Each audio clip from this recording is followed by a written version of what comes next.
તો રાજ્યના પોલીસ વડાના આદેશ બાદ અમદાવાદ શહેર પોલીસ એક્શનમાં જોવા મળી છે। 100 કલાકમાં કુખ્યાત ગુનેગારોનું લિસ્ટ તૈયાર કરવા આદેશ આપ્યા છે। અમદાવાદ પોલીસ કમિશનરે અમદાવાદ ક્રાઇમ બ્રાન્ચ કચેરી ખાતે પહોંચી અધિકારીઓ સાથે બેઠક કરી છે। તો બીજી તરફ શહેર પોલીસ દ્વારા 1170 આરોપીઓની યાદી તૈયાર કરવામાં આવી છે। ગંભીર ગુનાના આરોપીને ડામવા માટે પોલીસ કમિશનર દ્વારા ગુજસી ટોક હેઠળ ગુના નોંધાઈ શકે છે। લગભગ 550 જેટલા આરોપી શરીર સંબંધી અને 450 જેટલા બુટલેગરો છે।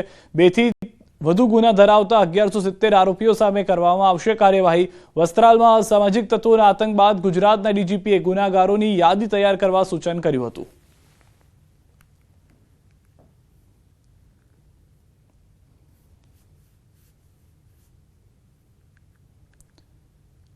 તો અમદાવાદના વસ્ત્રાલમાં અસામાજિક તત્વોનો આતંકનો મુદ્દો હાઈકોર્ટ પહોંચ્યો છે। પૌત્રના ગુનાના કારણે ઘર પર બુલડોઝર ફરશે તેવા ડરથી હાઈકોર્ટમાં પિટિશન।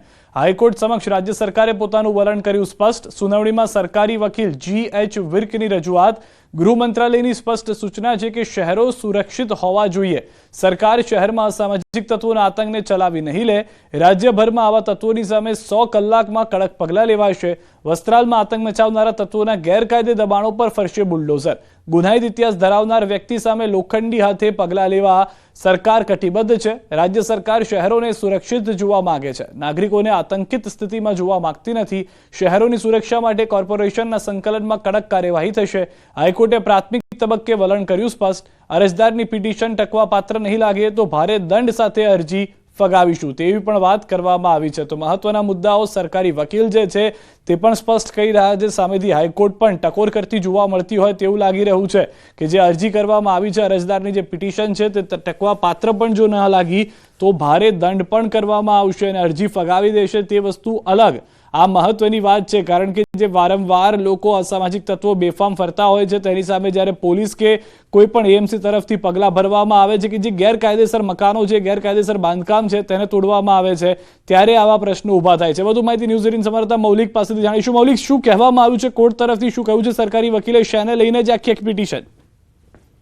ચોક્કસથી વસ્ત્રાલમાં જે બનાવ બન્યો અને ત્યારબાદ લઈ સામાજિક તત્વો ઉપર કડક કાર્યવાહી થાય તે માટે રાજ્ય સરકાર દ્વારા પણ જે રીતે પગલાં લેવામાં આવી રહ્યા છે તેની હવે તસવીર આવી છે।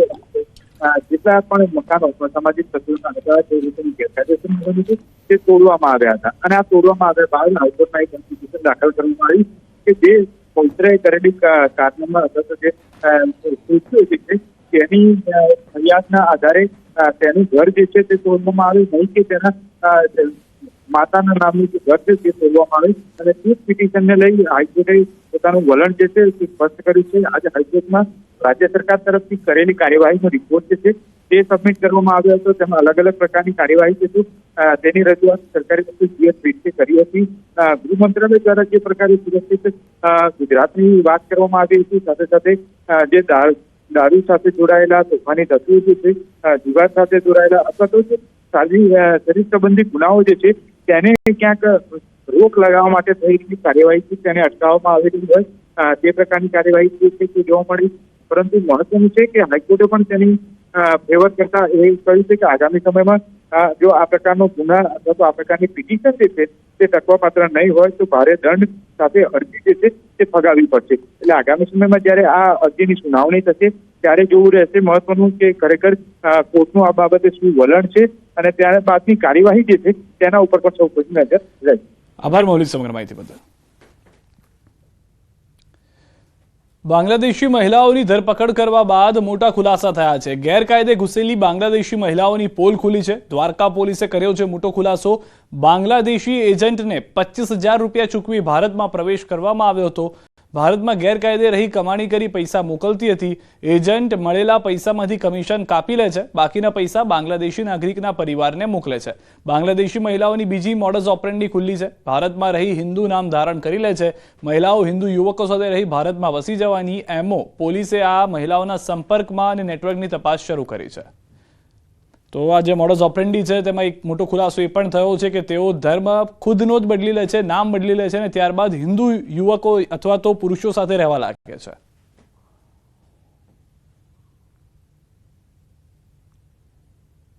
એ લોકો જે અહીંયા છૂટક મજૂરી કરીને જે કમાણી એની હોય છે એ પરત બાંગ્લાદેશ મોકલવા માટે બધું ઓનલાઈન અથવા તો જે પણ રીતે એના એજન્ટ છે બંગાળમાં, વેસ્ટ બંગાળમાં અહીંયા એ મોકલે છે, એ ફેર આપણા કમિશન કાપીને ટકા જે અહીંયાની કરન્સી છે એ બધું બાંગ્લાદેશના પરિવારને મોકલવામાં આવેલ છે.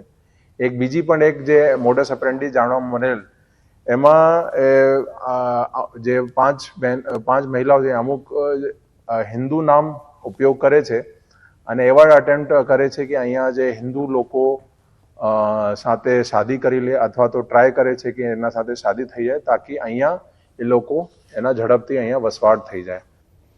વડોદરામાં દુકાનદાર અને સ્થાનિકો વચ્ચે થઈ મારામારીનો વિડીયો વાયરલ થયો છે. દૂધવાલા મોહલ્લામાં જાહેરમાં મારામારીની ઘટના બની છે. દુકાનદારે દુકાન બહાર દબાણ કરતા સ્થાનિકો પહોંચ્યા હતા. દબાણ હટાવવાના બદલે દુકાનદારે સ્થાનિકો સાથે મારપીટ કરી. બાઇક મૂકવાની જગ્યા ન મળતા સ્થાનિકોએ દુકાનદારને કરી હતી રજૂઆત.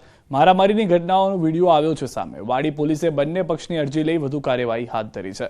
તો અહીંયા આગળ માહોલ જે છે તે વધુ તંગ બની ગયો હતો. આ જે દ્રશ્યો આપ જોઈ રહ્યા છો, પોલીસ પેટ્રોલિંગ પણ જોવા મળ્યું છે. દબાણ હટાવવાનું કહેતા સમગ્ર ઘટના મારામારી સુધી પહોંચી ગઈ હતી. દુકાનદારને રજૂઆત કરવા સ્થાનિકો પહોંચ્યા પરંતુ મામલો બિચકી ગયો હતો. વધુ જાણકારી ન્યૂઝ 18 સંવાદદાતા હાર્દિક પાસેથી મેળવીશું. હાર્દિક, પોલીસ પહોંચી હતી, તપાસ કરવામાં આવી હતી, વધુ શું જાણકારી છે સમગ્ર ઘટના પર? બિલકુલ, સિદ્ધાર્થ, જો વડોદરાની વાત કરીએ તો છેલ્લા ઘણા દિવસોથી વડોદરાને ગુનાખોરીનું ગ્રહણ લાગી ગયું હોય તેમ લાગી રહ્યું છે. હવે આખી આ જે ઘટના બની છે ત્યાં ક્યાંક ને ક્યાંક જે કોર્પોરેશન જે છે તેને જવાબદાર ઠેરવી શકાય, કારણ કે વડોદરા શહેરમાં ઠેર ઠેર દબાણો થઈ ગયા છે. ત્યારે અત્યારે આ જે દુકાનદાર છે કે જેને પોતાની દુકાનની બહાર ગેરકાયદેસર દબાણ કર્યું હતું તે કઈ હદે ફાટી નીકળ્યો છે તેનો આ વિડીયો પરથી જે અંદાજો છે તે લગાવી શકાય છે. સ્થાનિક લોકો જે છે તે રજૂઆત કરવા જાય છે અને દુકાનદારને દબાણ હટાવવાનું કહે છે, પરંતુ દુકાનદાર દબાણ હટાવવાને બદલે સ્થાનિક લોકો પર તૂટી પડે છે અને ત્યારબાદ મારામારીના દ્રશ્યો જે છે તે જોવા મળે છે. આખી ઘટના જે છે તે કેમેરામાં કેદ થઈ છે. ત્યારે વાડી પોલીસે હાલ તો બંને પક્ષે અરજી લઈને કાર્યવાહી હાથ ધરી છે, પરંતુ વડોદરા શહેરમાં ઠેર ઠેર જે દબાણોનો રાફડો ફાટી નીકળ્યો છે તેના પર વડોદરા મહાનગરપાલિકા ક્યાંક ને ક્યાંક નિયંત્રણ લેવાની જરૂર હોય તેમ લાગી રહ્યું છે. આભાર સમગ્ર માહિતી બદલ. તો હાલમાં પોલીસમાં બંને પક્ષ તરફથી ફરિયાદ થઈ છે. પોલીસ આ સમગ્ર ઘટનાને લઈને તપાસ શરૂ કરી ચૂકી છે.